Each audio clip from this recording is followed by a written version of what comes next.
Your exclamatory is concern, એક્સક્લેમેટરીની આપણે વાત કરીએ તો એમાં સરપ્રાઇઝ આવે, એમાં પ્લેઝર આવે એટલે કે હેપીનેસ આવે, પછી એમાં ઘૃણા આવે મીન્સ કે હેટ્રેડ આવે, બરાબર, બધી જાતના ભાવ એટલે મીન્સ વસ્તુના ભાવ. That is called types of different feelings. Different feelings. Okay. For example, surprise. You can show what? Surprise or astonish. Oh, what a pleasant surprise that you are here. OMG. Yeah. Oh my God. Yes, correct. Right. Okay. And pleasure, hurrah, oh, है ना, अरे, these are also. Then sorrow means what is the meaning of sorrow? Sadness, that is alas, oh no, very bad, isn't it? આ બધું જે છે એ શું બતાવે છે? સોરોફુલનેસ બતાવે છે. ફોર એક્ઝામ્પલ બિંગો એ સરપ્રાઇઝ છે, બરાબર. પછી એક્સેલન્ટ, એક્સ્ટ્રાઓર્ડિનરી, રાઈટ. આ બધું શું છે? વખાણ, દેટ ઇઝ એડમાયર, એડમિરેશન કહેવાય. શું કહેવાય? It's a one type of exclamatory admiration. What is it called? Marvelous. Yeah, they are all admiratory word. એના બધા admiratory word કહેવાય છે કે જેમાં તમારે પ્રેઇઝ કરવાનું, એપ્રિશિએશન કરવાનું, બરાબર. એપ્રિશિએટિવ વર્ડ્સ મેં તમને કીધા, excellent, marvellous, બ્રેવો, very good, very nice. હા, આ બધા ફેન્ટાસ્ટિક, ફેબ્યુલસ, આ બધા શું છે? તમારે વખાણ કરવા માટે દેવાના છે, બરાબર ને? ખ્યાલ આવે? યસ. હવે એક ઘૃણા જેને કહેવાય, તો હેટ્રેડ અને ઘૃણામાં ઘણો ફરક છે. તિરસ્કાર જેને કહીએ, તિરસ્કાર અને ઘૃણા, આપણે એક્સક્લેમેટરીની વાત કરીએ છીએ. કદાચ ગુજરાતી મિનિંગમાં બંને સરખું થતું હશે, that's possible, I am not sure about, right. But જ્યારે અહીંયા એક્સક્લેમેટરીની વાત કરો ત્યારે ઘૃણા અને તિરસ્કાર બંને અલગ પડે છે. ઘૃણાની વાત છે એ એક પ્રકારની આંતરિક આપણને ચીડ જેને કહેવાય ને, આંતરિક ચીડ, આ જ એક્સક્લેમેટરી છે. યુઝ્યુઅલી એક્સક્લેમેટરી જે છે, આપણે જ્યાં સુધી અત્યારે નોલેજ છે ત્યાં સુધી, અને જો આપણે ટાઈપ્સની વાત કરીએ તો એક્સક્લેમેટરી ત્રણ પ્રકારે હોય છે. એક વોટથી શરૂ થતું, એક હાઉથી શરૂ થતું, અને એક એસર્ટિવ એક્સક્લેમેટરી સેન્ટેન્સ. એસર્ટિવ, બરાબર ને? ફોર એક્ઝામ્પલ, મોટા ભાગે કોઈ આર્ટિકલવાળું વાક્ય હશે, આર્ટિકલવાળું, એ અથવા એન, ધ નહીં, હા, ધ આર્ટિકલ નહીં, એ અને એન વાળું આર્ટિકલવાળું વાક્ય હશે તો એ મોટા ભાગે વોટમાં ફરશે, બરાબર. For example, he is a very smart boy, right. What a smart boy he is. શું થશે? What a smart boy he is. ખ્યાલ આવે? પછી અહીં જો આનું what an attractive scheme it is. અહીંયા કરતા નથી ઉમેર્યા પણ આપણે ઉમેરીએ છીએ ઇટ ઇઝ. ચલો, બરાબર ને? આનું પહેલાં તો કોટેશન એટલે શું? The sentence which is quoted by someone, quoted by some popular fellows, right? Some celebrities, some what to say, freedom fighters, some thinkers. એ જે સેન્ટેન્સ બોલે છે એને કોટેશન્સ કહેવાય. કોટેશન મીન્સ કે એમાંથી કંઈક હાર નીકળતું હોય, means it is quote by someone. Quote means બોલાયેલું, કોઈક દ્વારા, કોઈ સારી વ્યક્તિ દ્વારા, નિષ્ણાંત વ્યક્તિ દ્વારા, જીનિયસ વ્યક્તિ દ્વારા બોલાઈ ગયેલું જે વાક્ય છે એને કોટેશન્સ કહેવાય. For example, Gandhiji says that honesty is the best policy. So honesty is the best policy ક્યાં આવશે? ઇન્વર્ટેડ કોમામાં આવશે, બરાબર. તો એ ઇન્વર્ટેડ કોમા છે, બરાબર. તો કોટેશન માર્ક્સ કયો એ અથવા તો ઇન્વર્ટેડ કોમા કયો. હવે ઇન્વર્ટેડ કોમામાં બે હોય છે, single inverted comma, double inverted comma, બરાબર.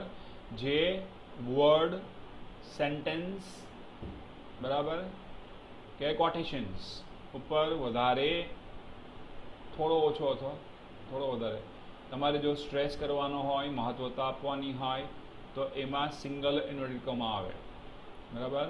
અને એના ઉપર સૌથી વધારે સ્ટ્રેસ કરવાનું હોય તો અહીંયા તમે જો છો એ પ્રમાણે ડબલ ઇન્વર્ટેડ કોમા આવે. કરેક્ટ? ખ્યાલ આવ્યો? તો શું છે? The direct words of a speaker. જો કોટેડ બાય સમવન એટલે શું? જે સ્પીકર બોલ્યા છે એ. The words one actually hears, શબ્દો કે જે આપણે સંભળાય છે, are enclosed in inverted commas, કે જેને ડબલ ઇન્વર્ટેડ કોમાની વચ્ચે લખવામાં આવ્યા છે. Ordinarily a comma is use to separate the words, એટલે કે કોમા જે છે એ શબ્દોને અલગ કરવા માટે ઉપયોગ કરવામાં આવે છે. The words of a speaker from the rest of the sentences, બાકીનું જે વાક્ય છે એના કરતાં કંઈક સ્પીકર દ્વારા જે બોલાયેલું છે એ કંઈક અલગ કરવાનું હોય છે, બરાબર. એટલે જે કંઈ શબ્દો કે વાક્યો તમે ઇન્વર્ટેડ કોમામાં લેશો એ પર્ટિક્યુલર કોટેશન ગણાશે, બરાબર. અને જે ઇન્વર્ટેડ કોમા કરવામાં આવશે એને શું કહેવામાં આવશે? કોટેશન માર્ક્સ કહેવામાં આવશે. Okay, clear? હવે અહીંયા જુઓ તમે, for example, the prime minister said, what said? These measures are necessary to remove economic disparities એટલે શું? ઇકોનોમિક ડિસ્પેરિટીઝ, આર્થિક તકલીફોને દૂર કરવા માટે આ મેઝર્સ દૂર કરવા જરૂરી છે. આવું થાય. હવે આ જે અહીંયા ઇન્વર્ટ કોમા ભૂલાઈ ગયું છે, economic problem, economic problems, correct. હવે અહીંયા ઇન્વર્ટ કોમા કરતાં ભૂલાઈ ગયું છે, એમાં પ્રિન્ટ નથી થયું, બરાબર. એ પ્રિન્ટિંગ મિસ્ટેક છે.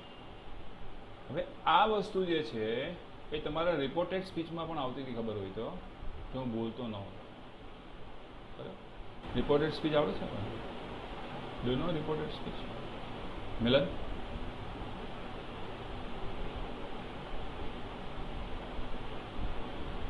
મિલન,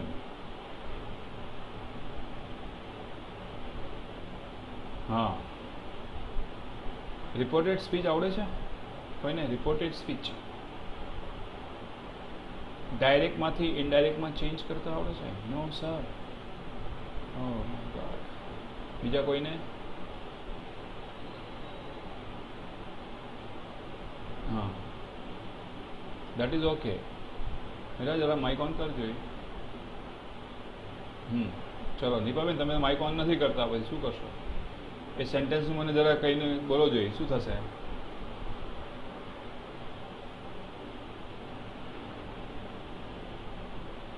બોલો.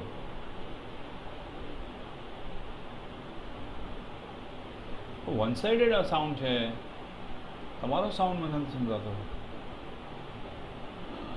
એક જ મિનિટ, આ બધામાં તકલીફ લાગે. એક જ મિનિટ જરા આવું. હો, please Nipa, hold on, please hold on. હા, પ્લીઝ.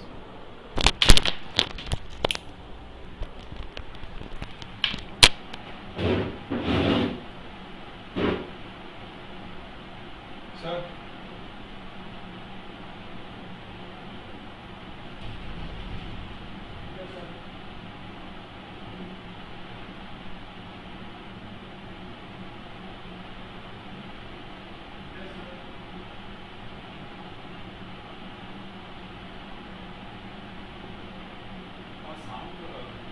એક જ સાઈડ લે છે, વન સાઈડ સાઉન્ડ.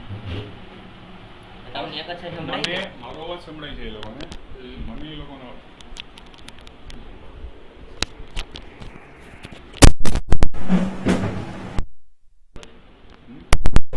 બોલો. હેલો. હલો, જરા બોલો જોઈએ ભાઈ. કોઈ બોલો જોઈએ આ બધું. અમે સાઉન્ડ ચેક કરીએ.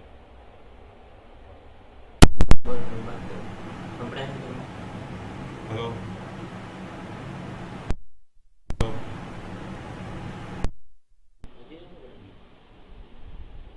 હલો. બોલો જોઈએ નિપાબેન, જરાક બોલો જોઈએ. નિપાબેન માઇક ઓન કરો પ્લીઝ.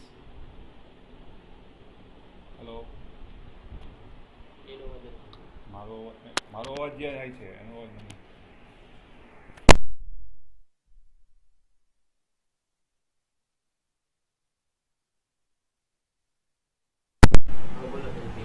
હલો. હા બોલ જોઈ. દીપો બોલ જોઈ.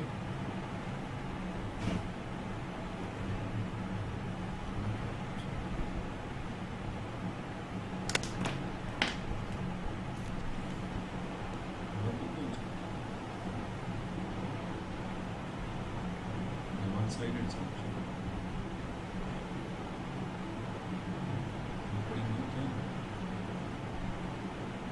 એક જ મિનિટ હા ભાઈ. Students please wait. બોલો તો પછી કોઈ પણ બોલો જોઈએ ભાઈ. Milan, Milan, get you mic on. બોલ.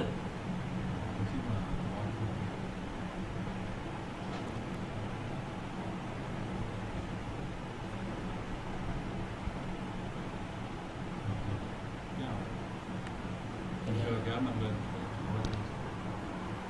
મને એમ કેમ આપણે એ લોકોનું સાઉન્ડ ઇન્ડિયનમાં આવતું આના આવતું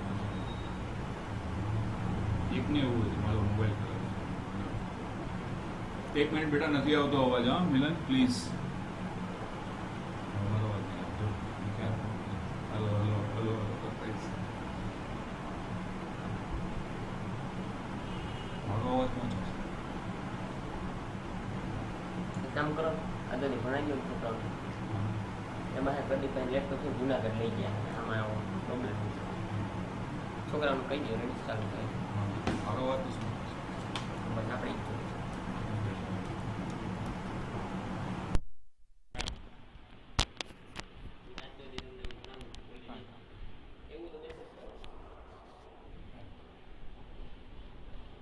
હા સ્ટુડન્ટ્સ હવે તો અવાજ આવે છે. મારો અવાજ પહોંચે છે ત્યાં. મારો અવાજ પહોંચે છે ને. ઓકે સોરી આજનો દિવસ હું તમારો અવાજ નહીં સમજી શકું સમ ટેકનિકલ પ્રોબ્લેમ. ઓકે કાંઈ તમે આજે મેસેજથી વાત દીપા મેસેજથી મને સેન્ટેન્સ બતાવીને કઈ રીતે થશે. The Prime Minister said these measures are necessary to remove economic disparities. હોય કહેશે. બીજું અહીંયા છે I do not know what has happened. હા correct. Now it is okay. I do not know what has happened. શું છે I do not know what has happened said the manager. બરાબર જો અહીંયા પણ નથી સાંભળનાર. The manager said that he did not know what had happened. આવું છે બરાબર. And added that but some mistake had surely been committed by somebody. Should I repeat? Necessary to repeat? No. Okay. Note the punctuation marks. Note the punctuation marks of an interrupted speech carefully. હવે અહીંયા punctuation marks કરવાના છે. Exercise તમે જોઈ શકો છો. The titles of books, magazines, newspapers, essays, poems, etc. are enclosed within inverted commas. આ બધા જ જે એસે છે, મેગેઝિન્સ છે, ન્યૂઝપેપર્સ છે, પોએમ્સ છે, આ બધા એન્ક્લોઝ એટલે એને અંડર એટલે કે નીચે બાંધવામાં આવે છે. એન્ક્લોઝ એટલે બાંધવું થાય. વિધિન ઇન્વર્ટેડ કોમાસ અને ઇન્વર્ટેડ કોમામાં લખવામાં આવે છે. બરાબર. For example freedom at midnight. બરાબર. આ શું છે has raised a lot of controversy. Freedom at midnight આ ટાઇટલ છે, આ બુકનું ટાઇટલ છે, બરાબર, કે જેના દ્વારા કે જેનાથી ઘણી બધી કોન્ટ્રોવર્સી એટલે વિરોધ ઊભો થયો હતો, બરાબર. આ બુક જ્યારે બહાર પડી ત્યારે ઘણો બધો વિરોધ ઊભો થયો હતો, આવું કહેવાય, બરાબર. હવે ધ એપોસ્ટ્રોફી, હા, ધ એપોસ્ટ્રોફી આ તો તમે માહિતગાર હશો જ. Apostrophe mark, apostrophe is used in a place of omitted letters. જે લેટર્સને એટલે કે મૂળાક્ષરોને દૂર કરવામાં આવે છે તેની જગ્યાએ શું મૂકવામાં આવે છે? કોન્ટ્રેક્શન્સ, એપોસ્ટ્રોફી માર્ક મૂકવામાં આવે છે. ફોર એક્ઝામ્પલ, શોર્ટ ફોર્મ્સ કરવા માટે, ફોર એક્ઝામ્પલ નોની નુના, એપોસ્ટ્રોફી એસ, બરાબર, જે ઓફ દૂર કરીને આપણે મૂકીએ છીએ. ફોર એક્ઝામ્પલ આપણે જોઈએ તો this is the book of Milan, બરાબર, એક્ઝામ્પલ. એની જગ્યાએ આપણે એપોસ્ટ્રોફી માર્ક ઉપયોગ કરવો છે તો શું કરશું? ધીસ ઇઝ મિલન્સ બુક, બરાબર, આવું થશે કે નહીં? રાઈટ, એને કહેવાય એપોસ્ટ્રોફી માર્કનો ઉપયોગ. હવે એપોસ્ટ્રોફીનો ઉપયોગ આપણે શોર્ટ ફોર્મ માટે પણ કરીએ છીએ. ફોર એક્ઝામ્પલ અહીં તમને આપ્યું છે ડઝન્ટ, બરાબર, એ શોર્ટ ફોર્મ છે ડઝ નોટ નો. પછી કોઈ કર્તાની બાજુમાં પણ આપણે એપોસ્ટ્રોફી માર્ક મૂકીને આના પછીના આગળનો શબ્દ એ શોર્ટ ફોર્મ તરીકે ઉપયોગ કરીએ છીએ. ફોર એક્ઝામ્પલ હી વિલ, તો H apostrophe mark double L. For example તમારે હી હેઝ કરવું છે, બરાબર, તો હી એપોસ્ટ્રોફી માર્ક અને એસ એમ પણ કરી શકો છો, બરાબર.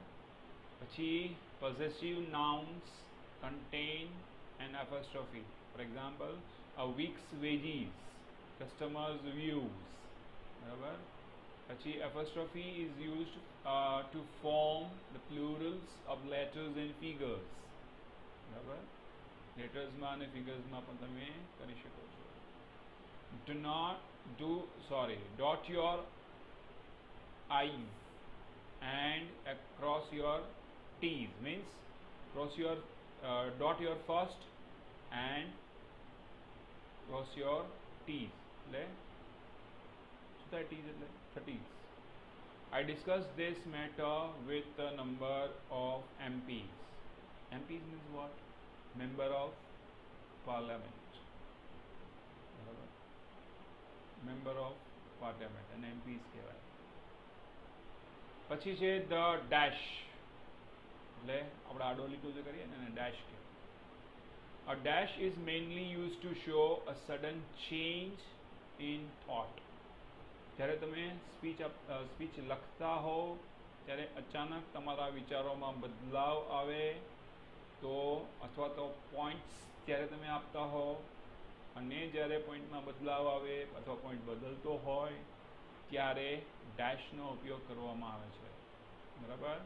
For example, he might have succeeded, dash, but why think of that now?